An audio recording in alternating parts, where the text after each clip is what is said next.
من يهده الله فلا مضل له ومن يضلل فلا هادي له أشهد أن لا إله إلا الله وحده لا شريك له أشهد أن محمدا عبده ورسوله اللهم صل وسلم على رسول الله سيد المرسلين وعلى آله وأصحابه والتابعين وتابع التابعين ومن سار على نهجهم إلى يوم الدين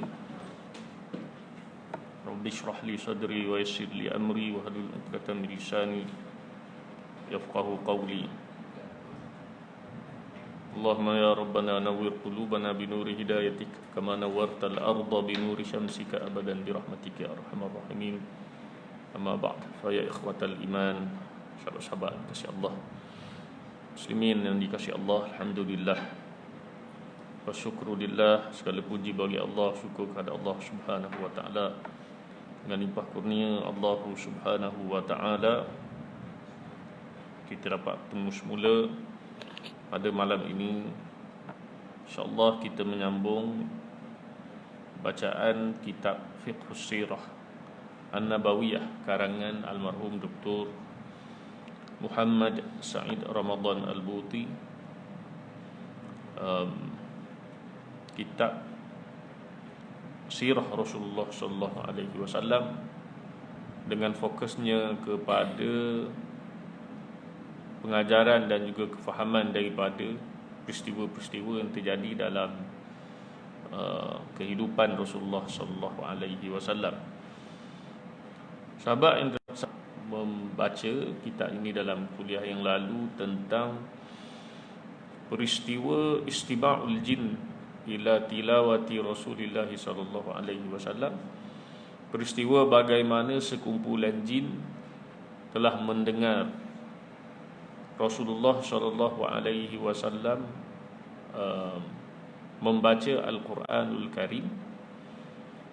Di dalam kitab ini disebut peristiwa itu berlaku setelah Rasulullah keluar daripada kebun yang dimiliki oleh dua orang adik-beradik.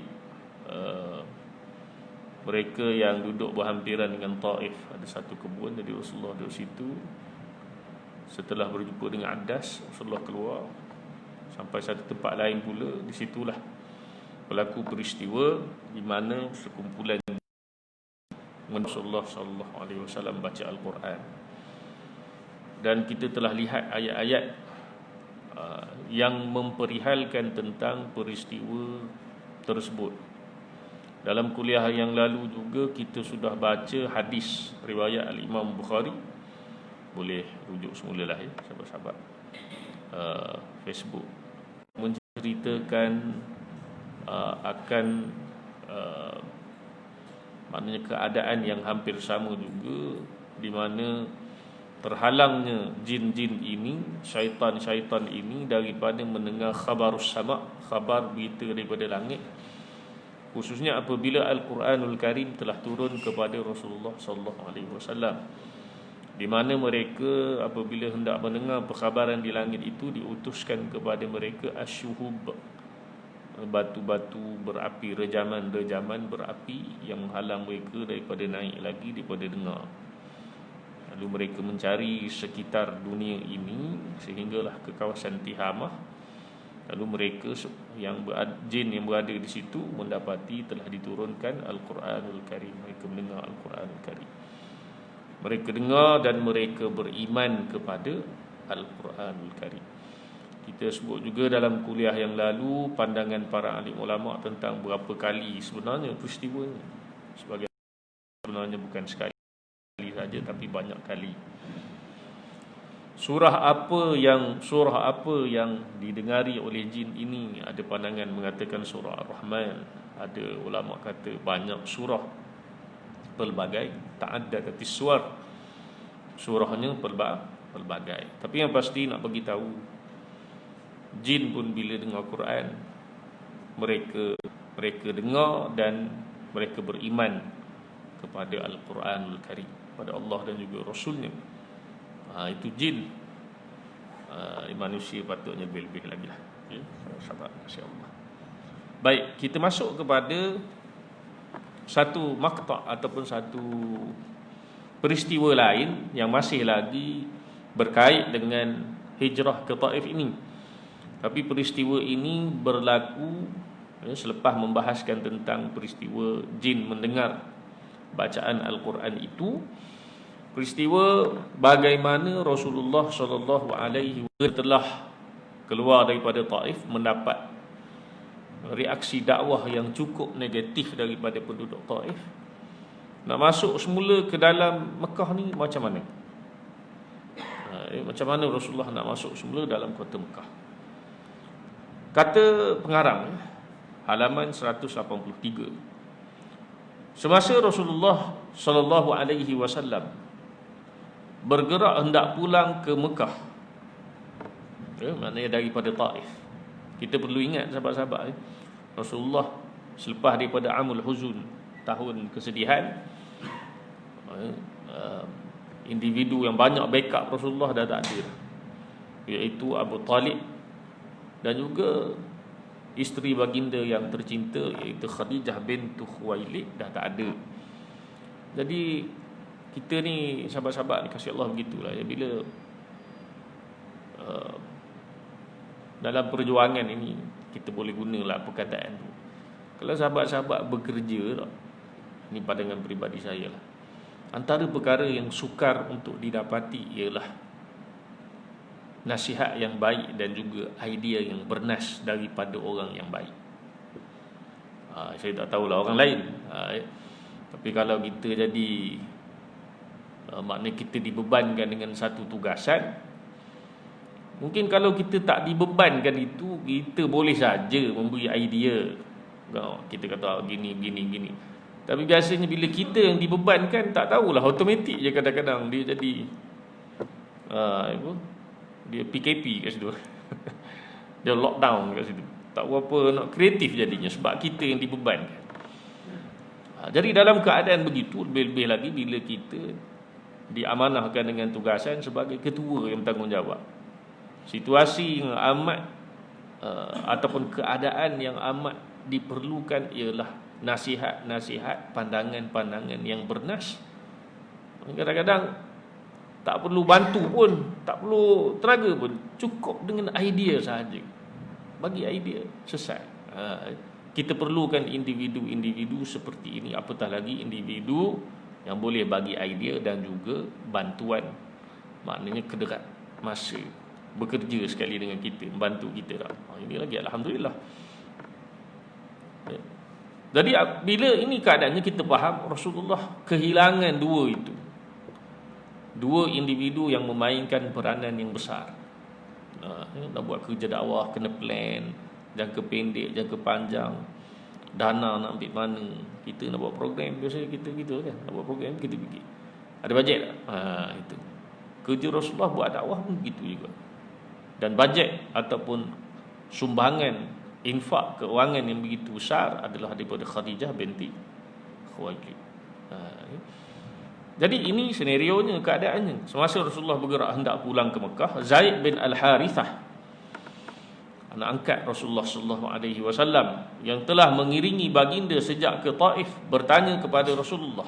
Jadi dia tanya ni dalam keadaan dia faham senario itu. Kita ni dah, orang Mekah mencari kita, kita keluar, mereka tahu kita keluar, kita nak masuk ni, kita ada masalah ni. Difahami oleh Zaid bin Al-Harithah.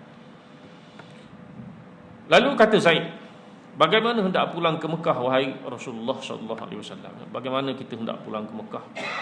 Tidakkah mereka telah pulau dan halau tuan hamba? Maknanya mereka maknanya telah menolak engkau wahai Rasulullah.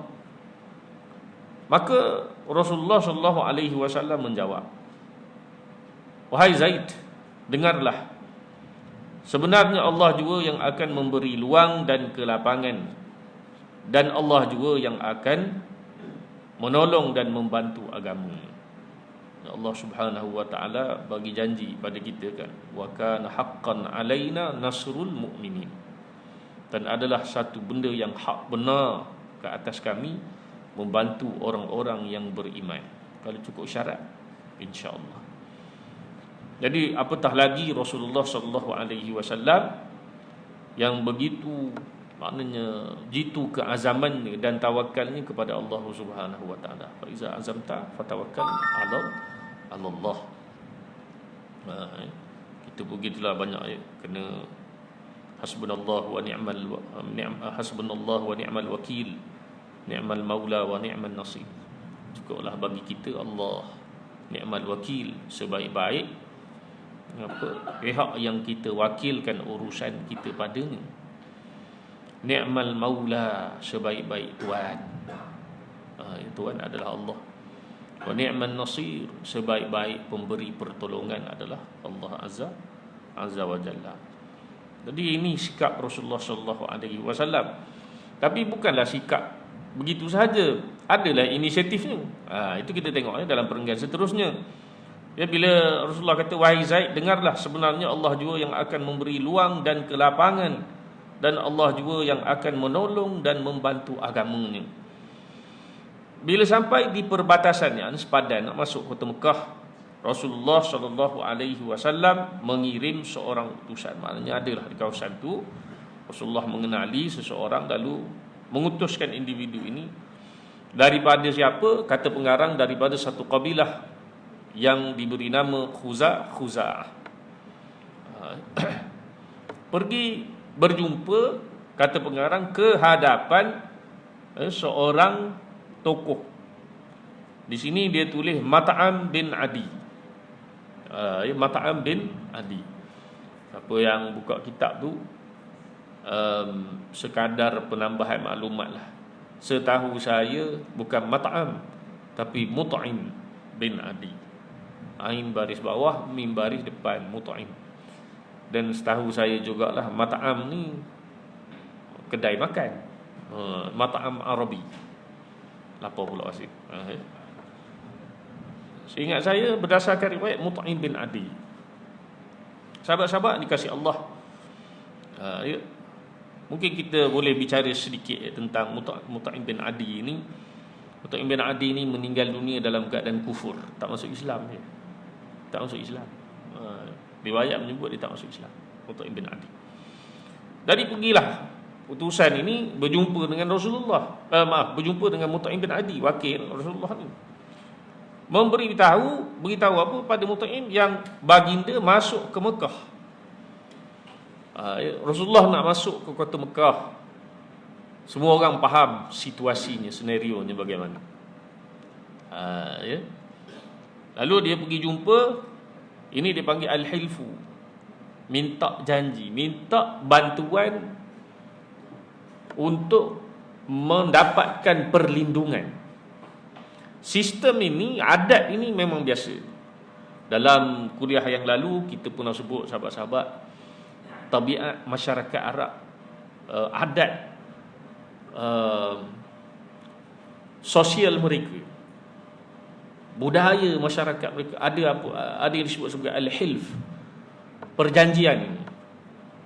Ada satu pada zaman jahiliyah, ada seorang ni berniaga kan, dia sediakan barang. Ini sebelum kenabian Nabi Muhammad sallallahu alaihi wasallam. Apa nama hilf? Hilful Fudul rasanya. Saya pun tak ingat nama. Jadi ada seorang lelaki ni, dia masuk kota Mekah buat bargain lah, perjanjian perniagaan dengan seorang lelaki ni. Orang lelaki ni ambil barang tapi tak bayar. Tapi dia claim bahawa barang kau ginilah, macam-macam lah tuduhan ni. Tapi dia ambil juga barang. Jadi orang yang menjual ini kecewa lah. Lalu dia pergi ke kota Mekah minta pertolongan dengan ramai orang. Siapa tolong aku telah dizalimi. Jadi adalah seorang ini sanggup memberikan bantuan sehingga ia menjadi qarar ataupun ketetapan dalam penduduk Mekah. Maknanya kita kena buat sistem, maknanya nak memastikan supaya tak berlakunya kezaliman, penindasan seperti berlaku pada si fulan ini. Ini perjanjian Hilful Fudul. Jadi perjanjian ini pun, sahabat-sahabat dikasihi Allah, memang Rasulullah sallallahu alaihi wasallam sendiri, walaupun kita tak berbicara lagi tentang hijrah, apabila Rasulullah berada di Madinah, banyak perjanjian yang dibuat oleh Rasulullah dengan kabilah-kabilah Arab. Terutamanya, sahabat-sahabat dikasihi Allah, perjanjian antaranya dengan musyrikin Quraisy. pada tahun ke-6 Hijrah, iaitu Suluh Hudaibiyah. Kan Suluh Hudaibiyah perjanjian gencatan senjata selama 10 tahun. Ya. Dia bukan sahaja perjanjian damai antara penduduk Muslim Madinah dengan musyrikin Quraisy. Dia juga adalah perjanjian damai di antara kabilah-kabilah yang sokong kerajaan Rasulullah di Madinah, kerajaan Islam di Madinah, dan juga kabilah-kabilah yang membuat perjanjian sokong musyrikin Quraisy. Jadi bukan sahaja dua yang utama tu. Kalau ada kabilah yang menyokong musyrikin Quraisy menyerang, melanggar perjanjian, menyerang kabilah yang buat perjanjian dengan kerajaan Madinah, maka perjanjian itu terbatal. Jadi kerajaan Islam Madinah banyak buat perjanjian. Inilah sahabat-sahabat pemerintahan dan politik. Kita tak boleh menghilangkan catatan sejarah itu. Kalau kita ni tak berapa sukalah dengar kan, apa ni cakap perjanjian-perjanjian ni, politik-politik ni, itu yang berlaku. Kalau tak suka guna perkataan politik, tukar perkataan lain. Siasah. Tapi mana 2 kali 5 je. Tapi siasah ni sedap lah dengar.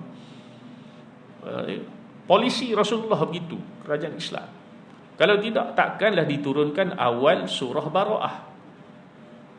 Cuba kita kaji awal surah Bara'ah, 5-6 ayat yang pertama. Dia mengenai apa? Mengenai pembatalan perjanjian yang dibuat oleh Rasulullah, sama ada al-uhud al-mutlaqah, perjanjian yang tempohnya lebih daripada 4 bulan ataupun kurang daripada 4 bulan. Itu ayat-ayat surah Bara'ah itu turun tentang pembatalan perjanjian. Allah Ta'ala batalkan, tidak iktiraf. Maknanya kalau ada perjanjian, kita bagi tempoh 4 bulan sahaja. Selepas 4 bulan apa berlaku? Bersedia untuk diperangi. Bersedia untuk diperangi. Nak perang, ada orang nak perang bagi tempoh 4 bulan. Tak ada lah. Tapi agama Islam, sama ada masuk Islam ataupun diperangi. Ini dalam keadaan kerajaan Islam sudah kuat. Tapi kita perlu faham sahabat-sahabat, surah Bara'ah itu, perjanjian itu ialah telah berlaku banyak pencabulan perjanjian. Kabilah yang buat perjanjian dengan Rasulullah banyak dizalimi oleh kabilah-kabilah yang menyokong musyrikin Quraisy. Rasulullah mengajar kita tegas dalam mengambil tindakan mempertahankan hak. Dalam keadaan pentadbiran ni, pemerintahan ni, kalau guna kaedah tasawuf tu, mungkin kena tengok dululah sahabat-sahabat. Tak apalah, biarlah, sabarlah. Orang pergi bunuh orang Islam, sabarlah. Itu tak betul kaedah tu. Orang rampas hak orang Islam, tanah umat Islam dicabuli, kita kena sabar, kita kena tenang. Tak betul kaedah tu. Rasulullah mengajar kita tegas terhadap musuh. Dan inilah intipati surah Taubah, tegas kepada terhadap musuh. Dan surah Taubah juga mengajar apa yang Rasulullah buat ni, perjanjian, hubungan. Kita janji gini, minta bantuan dalam keadaan Islam lemah.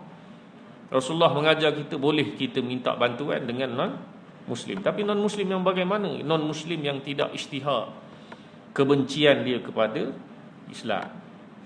Begitu. Jadi Mut'im bin Adi tahu Rasulullah buat kerja dakwah, tapi dia okey. Sahabat-sahabat dikasihi Allah. Jadi diutus utusan ini berjumpa dengan Mut'im bin Adi, masuk ke Mekah di bawah perlindungan dan jagaannya. Jagaan siapa? Mut'im bin Adi. Harapan dan hasrat Rasulullah SAW diterima oleh Mut'im, dan dengan itu Rasulullah pun masuklah ke kota Mekah. Saya nak baca sedikit sahabat-sahabat dikasihi Allah riwayat. Sebahagian riwayat menyebut raja'an Nabi sallallahu alaihi wasallam min at-Taif. Rasulullah sallallahu alaihi wasallam, Nabi sallallahu alaihi wasallam balik daripada Taif dalam keadaan apa? Hazinan. Perawi mengatakan dalam keadaan bersedih. Mahmuman, duka lara, duka cita. Bisababi i'radi ahliha an da'watih, disebabkan penduduk Taif ni berpaling daripada dakwah baginda, dan juga Wa ma alhaquhu min adab, dan apa yang Rasulullah terima daripada penyiksaan fizikal itu, dibaling batu dan sebagainya kan. Walam yasha an yadkhula Makkah kama ghadaraha. Jadi Rasulullah ni, kata sebagian ulama, tidak mahulah masuk ke dalam kota Mekah itu sebagaimana Rasulullah keluar. Jadi dia innama faddala an yadkhulaha fi jiwari ba'd rijaliha. Jadi dia nak masuk balik semula kota Mekah tu, mungkin kalau keluar itu berdua sahaja dengan Zaid bin Harithah pergi ke Taif. Tapi nak balik tu kalau boleh, biarlah dalam maknanya dia dapat jaminan daripada sebahagian individu-individu penduduk Mekah itu sendiri. Itu yang Rasulullah sallallahu alaihi wasallam rancangkan atau fikirkan. Jadi lebih-lebih lagi kata sebahagian ulama, kenapa Rasulullah merancang sebegitu? Kerana lebih-lebih lagi bila nak keluar itu, baginda mengetahui bahawa sebahagian daripada penduduk Quraisy memang tahu Rasulullah keluar itu, dan sebahagiannya memang tak nak Rasulullah balik. Kau dah keluar, yuriduna an yamna'hum minal audah ila Makkah. Mereka tahu Rasulullah pergi ke Taif, dan sebahagiannya kata dah keluar, ma'assalamah, boleh keluar terus, tak payah balik. Kata sebahagian. Baik. Hatta la yajidu makanan yu'wihi. Jadi mereka nak kalau boleh tak ada tempat dah bagi individu yang bernama Muhammad di atas muka bumi. Penduduk Mekah dah tak mahu dah. Penduduk Taif pun tak mahu dah. Jadi kalau boleh semua tempat tak nak. Ini sebahagian penduduk Quraisy, penduduk Mekah mahukan sedemikian. Ibnul Qayyim menyebut, membawa riwayat, faqala lahu Zaid, ketika nak balik itu Zaid berkata, kaifa tadkhulu alaihim wa qad akhrajuka. Sama macam riwayat yang dibawa oleh Dr. Muhammad Sa'id Ramadan Al-Buti. Bagaimana engkau nak balik sedangkan mereka menghalau engkau, yakni Quraisy. Jadi disebut oleh Rasulullah, ya Zaid, innallaha ja'ilu lima tara farajan wa makhraja.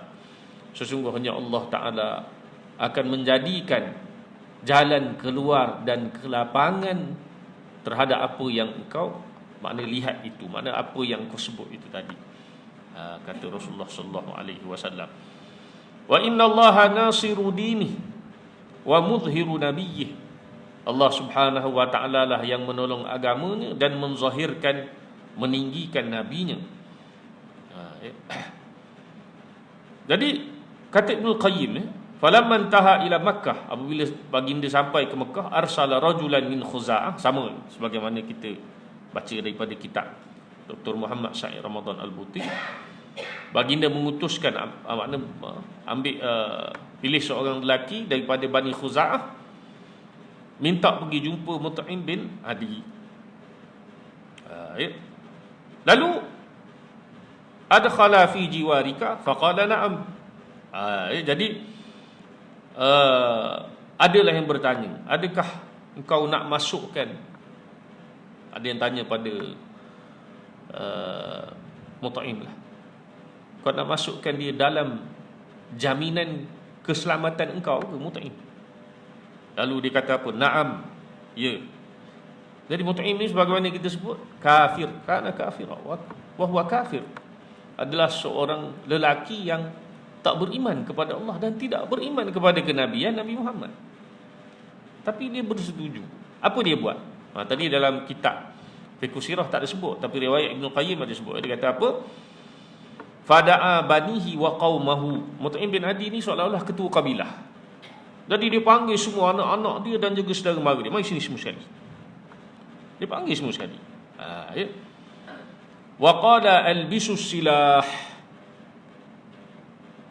Dia kata pada saudara mara dia, kaum kerabat dia, kamu semua pakai senjata. Siapkan bersenjata. Bukan makna dapat jaminan tulis surat, keluar surat je, tak.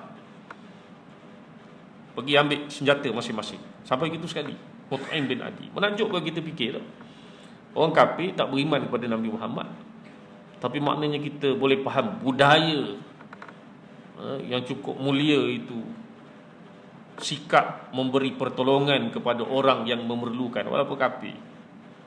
Ada pada si fulan bernama Mut'im bin Adi. Wa kunu inda arkanil bait. Kamu semua pergi jaga setiap rukun ni penjuru Baitul Haram. Pergi jaga. Dia kata, fa inni qad ajartu Muhammadan. Sesungguhnya aku telah beri jaminan keselamatan pada Muhammad. Kata Mut'im bin Adi pada kaum kerabat dia, anak-anak. Fadakhala Rasulullah sallallahu alaihi wasallam. Maka masuklah Rasulullah sallallahu alaihi wasallam bersama Zaid bin Harithah sehinggalah masuk dalam kota Mekah, sehinggalah sampai ke Masjidil Haram. Kawasan Masjidil Haram. Jadi pada waktu itu kata Ibnu Qayyim, faqamal Mut'im ala rahilatih. Maka naiklah pada waktu itu bila dah nampak Rasulullah masuk Masjidil Haram, Mut'im bin Adi pun naiklah kenderaan dia. Boleh jadi unta ke kuda ke, itulah naik. Lalu dia menjerit, meninggikan suara, Mut'im bin Adi. Dia kata apa? Ya ma'syara Quraisy, wahai sekalian kaum Quraisy. Dia tinggikan suara dia. Inni qad ajartu Muhammadan. Sesungguhnya aku telah memberi jaminan kepada Muhammad. Fala yahjuhu ahadun minkum. Maka tak ada seorang pun daripada kamu yang boleh mencela ataupun maknanya buat satu perkara kepada Muhammad. Ini Mut'im bin Adi. Fantaha Rasulullah sallallahu alaihi wasallam ila rukun. Maka Rasulullah sampailah kepada Kaabah itu di salah satu tempat Hajarul Aswad. Lebih kurang gitu sahabat-sahabat. Fastalamahu, lalu Rasulullah istilam, wa shalla raka'ataini, salat 2 rakaat, wan sarafa ila baitihi, dan balik selepas selesai istilam salat 2 rakaat. Riwayat mengatakan baginda balik ke rumah baginda sallallahu alaihi wasallam. Mut'im bin Adi dia buat apa? Kata Ibnu Qayyim, wa mut'imun wa waladuhu muhaddiquna bihi bisilah. Dalam keadaan Mut'im bin Adi tengok Rasulullah, pantau Rasulullah dengan anak-anak dia sekali ni, kaum kerabat dia, duk pantau Rasulullah dengan senjata. Hatta dakhala baitahu, sehinggalah Rasulullah sallallahu alaihi wasallam masuk ke dalam rumah baginda. Di situ riwayat terhenti. Oh, hebat. Mut'im bin Adi hebat. Masuk Islam, tak masuk Islam. Tapi itulah menunjukkan budaya itu, budaya kuat berpegang dengan budaya Arab itu. Ada riwayat lain daripada Ibnu Ashir. Qala Ibnul Ashir, wa asbahal Mut'im qad labisa silahahu huwa wa banuhu wa banu akhihi. Fadakhalu al-masjida faqala lahu Abu Jahal, amujirun am mutabi'. Jadi kata Ibnu Ashir, Al-Mut'im bin Adi ni dia pakai senjata dia. Ni balik semula pada awal-awal Rasulullah nak masuk tu, dia tahu Rasulullah nak masuk, dia bersiap. Setuju nak bagi jaminan perlindungan pada Rasulullah. La bisa silahahu, pakai senjata, dan juga dia dan juga anak-anaknya dan anak-anak saudara dia. Fadakhalul masjid, masuk ke Masjidil Haram, mereka ramai-ramai masuk. Faqala lahu Abu Jahal, Abu Jahal ada tengok, tahulah. Walaupun tak ada WhatsApp, Instagram, Facebook pula, tak declare, puak-puak ni dia tahu cepat je. Maknanya benda-benda ni, manusia ni tak apa sahajalah dia punya apa platform kan, benda-benda manusia ni selagi ada mulut, tak ada WhatsApp ke, tak aktif Facebook pun, tak ada benda yang selamat daripada percakapan manusia. Semua orang cepat je tahu. Jadi Abu Jahal tahu, Abu Jahal datang. Lalu Abu Jahal tanya, amujirun am mutabi'un? Dia tanya pada Mut'im, kau ni mujirun, orang yang memberi jaminan, atau mutabi', ataupun orang yang mengikut Muhammad? Dia tanya. Qala bal mujir, kata Mut'im, bahkan aku adalah orang yang memberi jaminan. Lalu dia kata, qad ajarna man ajarta. Abu Jahal politik buku agak. Dia kata apa? Okey, tak apalah. Kami kami bagi perlindungan. Jadi dia pun tak nak tipu Mut'im bin Adi. Dia pun tak, satu kerja. Musuh Abu Jahal siapa? Musuh Abu Jahal adalah Rasulullah, bukan Mut'im bin Adi. Jadi dia kata, tak apalah, kalau kau bagi perlindungan pada dia, kami berikanlah. Maknanya kami tak kacau lah gitu. Tapi bayangkanlah kalau agak-agaknya tiba-tiba Mut'im jawab, bal mutabi', bahkan kami adalah orang yang mengikuti. Angkat perang, pedang-perang selalu agaknya. Tapi kerana dia dengar rupanya dia tak beriman, tak mengikut Nabi Muhammad, tak apalah dia kata. Allahu Akbar. Sahabat-sahabat kasih Allah. Baik, ada sedikit ulasan ya. Laqad daraba Nabi sallallahu alaihi wasallam arwa al-amthilah fi hifdzil jamil. Rasulullah sallallahu alaihi wasallam pernah berbicara tentang sikap al-wafa, setia, memberi bantuan, memberi jaminan, pertolongan ini. Rasulullah pernah sebut fa bi raghmi min anna al-mut'im, walaupun Mut'im ini mata kafiran, meninggal dunia sebagai seorang yang kafir, wa anna qabulahu li ijarat Nabi sallallahu alaihi wasallam kanat laha juzur tarikhiyah wa qabaliyah.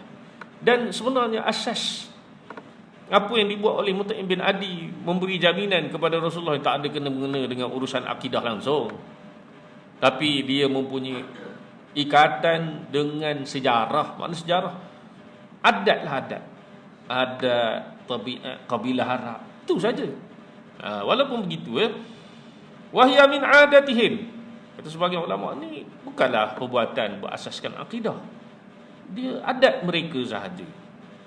Idh kanatil Arab fil jahiliyah, di mana orang Arab pada zaman jahiliyah yamna'una man halafahum, akan memberi perlindungan pada orang yang buat perjanjian dengan dia.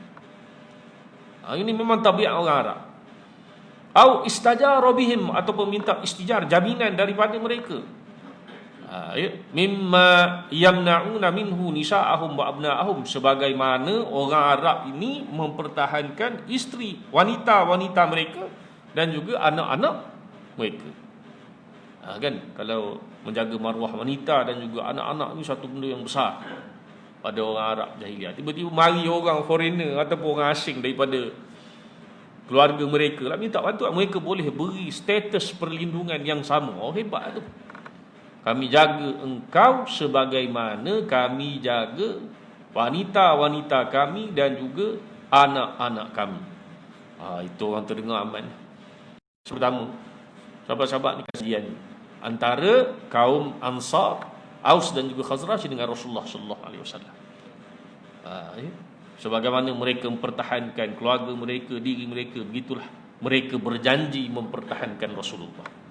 Itu dia punya. Kalau Bai'atul Aqabah ula, Bai'atul Nisa, perjuangan angkat senjata mempertahankan Rasulullah, tak ada. Yang kedua ada. Baik. Illa anna Rasulullah sallallahu alaihi wasallam dhalla hafizan li jamilil Mut'im bin Adi wa mawqifihi ma'ahu. Tetapi Rasulullah terus sahaja berada dalam keadaan apa? Walaupun Mut'im ini kafir dan sebagainya, tapi Rasulullah masih lagi memelihara, maknanya menghargai apa yang dibuat oleh Mut'im bin Adi. Maknanya itulah benda yang hak dikatakan hak. Nabi tak nafi. Hatta ba'da mautihi 'alal kufur, sehingga kan selepas daripada kematian dia, walaupun dalam keadaan kekufuran, qabla ghazwati Badar, sebelum daripada peperangan Badar. Kalau daripada wording ni menunjukkan bahawa Mut'im bin Adi ni seolah-olah tak sempat dengan peperangan Badar. Wallahu ta'ala alam, saya pun tak pasti sahabat-sahabat dikasihi Allah. Jadi dalam peperangan Badar itu, falamma asaral muslimun fi ghazwati Badrin 70 minal musyrikin, dalam sejarah mengatakan bahawa dalam peperangan Badar orang Islam menawan 70 orang musyrikin. 70 orang. Dalam situasi itu dia kata apa? Lau kanal Mut'im bin Adi hayyan thumma kallamani fi haula'i ala natni, al-natni. Minta maaf saya tak berapa pasti kataan ni macam mana nak sebut. La taraktuhum lahu, rawahul Bukhari. Salah sebut tu, takut juga tu hadis Nabi. Tapi maksudnya lebih kurang begini. Kata Rasulullah, kalaulah Al-Mut'im bin Adi masih hidup, kemudian dia berbicara denganku, iaitu talabas syafa'ah, minta syafaat daripada aku berkaitan 70 orang itu supaya aku berlembut, kata Nabi, la taraktuhum lahu, nescaya aku akan tinggalkan 70 orang ni untuk Mut'im bin Adi. Betapa Rasulullah maknanya menghormati. Tak salah kita guna perkataan tu tak? Respect. Sama tu, menghormati Mut'im bin Adi walaupun dia meninggal mati dalam keadaan kafir. Ya. Hadis ini diriwayatkan oleh Imam Al-Bukhari. Ya. Baik, sahabat-sahabat dikasihi Allah.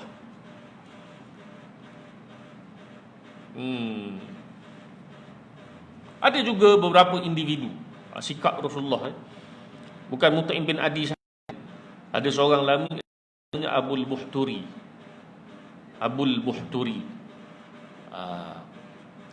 Kata sebahagian ulama, wahada Abul Buhturi ladzi kana fi safil musyrikin yaum Badr, fanha Nabi sallallahu alaihi wasallam ala qatlih.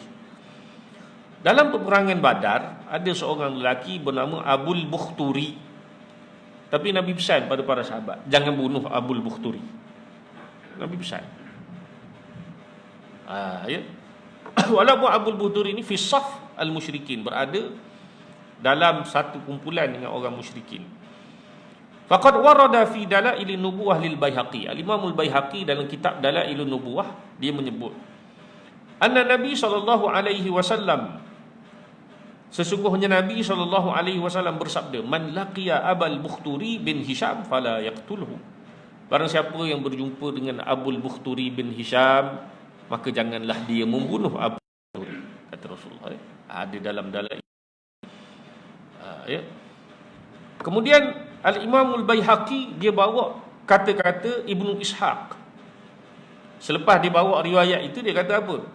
Wa innama naha Rasulullah sallallahu alaihi wasallam an qatli Abil Bukhturi li'annahu kana akaffal qaum an Rasulillah sallallahu alaihi wasallam wa huwa bi Makkah wa kana la yu'dhihi. Kata Turi, kerana pada ketika mana Rasulullah di awal dakwah baginda di kota Mekah, baik orang ni. Dia disebut apa? Akaffun nas, akaffal qaum an Rasulillah, orang paling kuat mempertahankan, makna melindungi Rasulullah sallallahu alaihi wasallam. Wa kana la yu'dhihi, Abul Bukhturi ini tak pernah menyakiti Rasulullah. Wala yuballighuhu anhu syai'un yakrahuhu, dia tak pernah cerita tentang Rasulullah sallallahu alaihi wasallam benda, maknanya benda yang menyebabkan Rasulullah tak suka. Tak ada, dia tak cerita. Ya. Wa kana mimman qama fi naqdi sahifatil muqata'ah.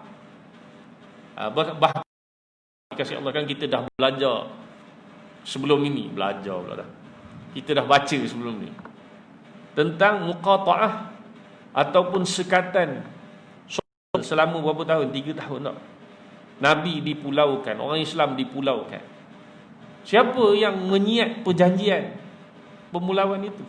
Abul Bukhturi. Apa hati? Dia naluri keinsanan, dia tak boleh terima perbuatan itu. Jadi dia antara orang yang menyiap perjanjian yang dibuat oleh musyrikin Quraisy untuk memulaukan Rasulullah dan juga umat Islam. Jadi baik Abul Bukhturi. Jadi Rasulullah sallallahu alaihi wasallam menghormati orang-orang ini walaupun dalam keadaan peperangan dan sebagainya. Masuk itu. Baik sahabat-sahabat dikasihi Allah. Halaman seterusnya. Pengajaran dan renungan. Itu baca sikit ya. Habis kronologi peristiwa, susunan peristiwa berkaitan dengan hijrah ke Taif. Kita lihat sedikit ulasan pengarang tentang pengajaran dan renungan daripada peristiwa hijrah ke Taif. Kata pengarang, sekiranya kita perhatikan dengan teliti tentang episod perantauan Rasulullah ke Taif ini, penderitaan dan azab sengsara yang ditemuinya di sana, kemudian perkembaliannya ke Mekah pula, maka dapatlah kita simpulkan beberapa faktor penting. Yang pertama, kata pengarang, pancaroba yang merintangi jalan perjuangan Rasulullah, khususnya dugaan semasa Taif, merupakan sebahagian dari dugaan perjuangan tabligh dan dakwah, menyampaikan dan mengajak orang kepada Allah. Wallahu ta'ala alam bisawab. Kata-kata ini insya-Allah kita akan huraikan dengan izin Allah Ta'ala dalam perjumpaan akan datang. Mohon maaf jika tersilap, kasar dan sebagainya. Sahabat-sahabat dikasihi Allah, aqulu qawli hadza wa astaghfirullah li wa lakum. Assalamualaikum warahmatullahi ta'ala wabarakatuh. A'udzubillahi minasyaitonir rajim. Bismillahirrahmanirrahim. Alhamdulillahirabbil alamin wassalatu wassalamu ala rasulillah sayyidil mursalin wa ala alihi washabbihi ajma'in. Allahumma ja'alna minal ladzina yastami'una al-qawla fayattabi'una ahsanah. Allahumma ya rabbana faqihna fid din wa 'allimna ta'wil wa ihdina siratal mustaqim. Inna na'udzu bika minal baras wal junun wal juzam wa min sayyi'il asqam. Bismillahilladzi la yadurru ma'a ismihi syai'un fil ardi wa la fis samaa'i. Wa sallallahu ala sayyidina Muhammadin wa ala alihi washabbihi wasallam. Alhamdulillah. Taqabbalallahu